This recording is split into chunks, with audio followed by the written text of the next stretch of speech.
청년 김정은이 청년의 필이 꽂혔다. 뭐 그런 뜻인 것 같은데, 자, 어떤 일이 있길래 이런 제목이 붙었는지 천 차장 간단하게 좀 정리해 주세요. 아무래도 젊은 사람이다 보니까 저기 보면 저런 기록영화 등에서 보면 저렇게 청년들이 철도를 놓고 저 큰 통나무를 메고 건설 현장에 동원되는 모습, 그렇게 얼음을 깨고 저렇게 얼음판을 걸어가는 모습까지 아무래도 이제 김정일 30대 젊은 나이이기 때문에 네. 젊은 사람들을 등용하고 싶어 하고 당대회 아마 5월달 당대회에서도 아마 여러 가지 세대 교체 방안이 발표가 될 것으로 보입니다. 뭐 일부에서는 물론 확인되지 않은 소문이었지만 나이 든 사람을 굉장히 싫어해서 입냄새, 뭐 입을 가리고 얘기한다, 뭐 이런 얘기까지 혹시 들렸을 정도로 네. 주위에 있는 사람들 중에서 네. 청년 우대를 하려는 움직임이 분명히 포착이 되고 있습니다.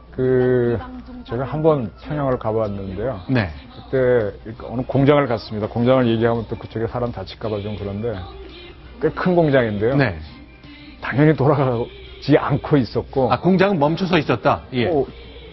다 꺼져 있던데, 더운 날인데 아주 더웠고. 네. 근데 우리가 들이닥치니까 갑자기 자다가 깨어나서 뛰쳐나와갖고 기계를 돌리기 시작하더라고요. 우당탕, 퉁탕. 뭔가 하면은요, 북한이라는 사회는 뭐 그때나 지금이 그래 더 안 좋을 겁니다. 에너지도 없고 뭐도 없어가지고. 사실 저기서 이렇게 사람들이 이 어깨에 지고 가는 거, 정확하게 말하면 저걸 목도라고 할 수 없는데 저거 지금 우리나라에 없어진 거거든요. 네. 우리도 옛날에 다 어깨에 지고 저렇게 했는데 안 합니다. 저런 거 안 하는데 지금 북한은 시스템이 안 돌아갑니다. 그래서 네. 모든 거를 사람의 힘으로 저렇게 누르는 날 올라가면 저건 잘못된 거죠. 사고 나죠, 오히려. 안 되는 건데 지금 움직일 수 있는 사람, 동력원이라는 게 사람밖에 없고 젊은 사람밖에 없다는 게 자꾸 청년들 나와서 일을 하라고 띄우는 거지. 저 김정은이 젊어서는 아닐 겁니다. 자, 저렇게 열심히 하는 것, 한 번에 500번. 그러니까 저렇게 망치질, 곡괭이질을 500번쯤 하고 허리를 피라, 그런 뜻으로 해석되는 말인데요. 김정은이 한번 해보라고 그러세요? 못할 거예요. 저도 못하지만 김정은 못할 거예요. 자, 저렇게 주민들 끝까지 일하라, 끝까지 일하라, 공기를 단축하라, 이런 메시지를 최고사령관 동지의 명령이라면서 내놓고 있습니다만, 새롭게 하나둘씩 김정은의 별장은 공개되고 있습니다. 저희가 위성사진을 좀 준비했는데 이게 어디입니까? 함경북도 경성군 온폴인데요. 이 네. 온포 특강, 별장에 이제 온포에 들어서고 있는 거죠. 네. 지금 이제 위성사진으로 보면 저 빌라 있고 숙소 있고 연회장 있고 저런 네. 곳이 지금 사실 김정은 집권 이후에 김정일 아버지가 물려준 것까지 합해서 네. 전국에 한 30여 곳 정도의 별장, 특각이 세워졌다고 보고 있는데요. 워낙 요즘에 김정은이 물고기 강조하지 않습니까? 네. 물고기 강조하다 보니까 별장 옆에 낚시터를 새로 만드는데 네. 이 최근에 얼마나 추웠습니까? 그 그렇죠. 낚시터가 다 얼어붙으니까 네. 물고기들이 밑에 있는 물고기들이 숨을 못 쉬어서 다 얼어 죽나 봐요. 이렇게 네. 숨을 못 쉬어서. 그러니까 주민들을 그 추위에 동원을 해서 네. 그 얼음을 다 깨서 이 숨구멍을 내준다는 거죠. 아. 그러다 보니까 거기서 빠져서 죽는 사람도 생기고 얼어서 동상당하는 사람들도 생기고 굉장히 여러모로 주민들이 고통을 받고 있다는 소식이 들려오고 있습니다. 자, 온포 특각 외에도 저희가 좀 그동안 공개된 북한에 있는 김정은의 별장을 좀 점점히 표시했거든요. 지금 여기만 3개, 6개, 15개쯤 돼 보이는 건데 평양 근처에는 항목 별장이라는 곳이 있는데 이게 이렇게 위성 사진이 아닙니다. 이렇게 사진이 촬영돼서 공개됐던 이유가 다 있는 거죠.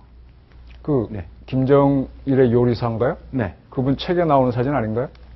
네. 그런 거. 김정일의 요리사였죠. 후지모토 겐지 그 사람이죠. 후지모토 겐지 그런 거. 네. 자, 이렇게 그러니까 하늘에서 위성에서 찍은 것이 아니라 그 김정일의 총애를 받아 일본 요리를 맡았던 사람이기 때문에 네, 항목별장 이건 하늘에서 본 모습이고 저걸 평지에서 그곳에서 일하면서 찍은 거죠. 저기 김정은 별장에 대해서 이제 여러 가지 표시가 돼 있는데 저는 네. 개인적으로 궁금증을 갖고 있는 게 네. 함경도에 있는 별장에 김정은이가 네. 갈까라는 생각을 좀 해봅니다. 네. 아마 안 갈 겁니다. 너무 멀어서요. 거기는 아마 평양에서 통제하기 힘든 지역일 겁니다. 네. 아마 저런 거 아까 온폴이 만들고 하는 거는 정치적 제스처고 네. 어쩌면 매우 위기가 처했을 때 갈 수 있다 또는 네. 그 지역 주민들을 통제하기 위한 방법으로 만드는 거지 네. 진짜로 가기 위한 건 아닐 겁니다. 왜냐하면 김정은 집권 이후에 함경북도로 갔다는 보도는 없습니다. 제가 기억으로는 딱 한 번인가밖에 없었습니다. 저희 네. 보도가 동아일보 보도가 나와서 한 번도 간 적 없다고 보도 나오는데 뒤에 네. 한 번인가 갔다고 그것도 이제 TV에 보도로만 나왔지 실제로 네. 갔는지는 확인이 안 되거든요. 네네. 그런 면에서 왜냐하면 함경북도만 하더라도 이 러시아와 이 중국 이런데 접경적이 있기 때문에 네. 거기에 대해서는 어떤 일이 벌어질지 모르거든요. 여러 살 이런. 저기 온성군, 경성군의 온폴이 저거를 김정은 별장으로 봐야 될지 일단 네. 그렇게 의견들이 나왔는데 과연 저길 가서 사용할지 네. 의문으로 봐야 될 겁니다. 일단 하늘에서 본 위성 사진이 굉장히 깔끔하게 지붕이 관리되는 것으로 보아 각별히 공을 들인 곳은 맞는데 과연 김정은이 가는지는 아직 알 수 없습니다만 불시에 올지 모르는 것 때문에 준비를 한 것 같아 보이긴 하네요. 저렇게 하려면요, 저게 네. 경호 준비가 다 들어가야 되거든요. 네. 그렇게 하려면은 저쪽에 상당히 사람들이 머물 수 있어야 되는데 그런 시설들이 없으면은 저거는 쇼이거나 다른 목적의 시설일 가능성이 큽니다. 자, 이렇게 이런 소식들이 하나둘씩 공개되고 있습니다만 김정은이 좋아할 소식이 하나 좀 들려오는데 인도네시아와 관련된 거라면서요. 예, 인도네시아 대학에 김정은의 이름을 딴 강좌 개설을 북한에서 이제 제안을 했다고 합니다. 인도네시아에서 이제 검토를 하고 있다고 하는데 김정은이 이제 제안을 한 거죠. 근데 과연 저게 누가 와서 이제 배울지 물론 북한 사람들이 많이 가 있기 때문에 뭐 하겠지만 과연 정말 실제로 네. 수강생들이 단 한 명이라도 있을지는 좀 미지수입니다. 물론 대사관들이 있으면 대사관에 있는 사람들이 가서 공부를 할 수 있겠습니다만 네. 과연 김정은을 위해서 김정은이 뭐 해놓은 것도 없는데 네. 배우려는 사람이 있을지는 미지수고요.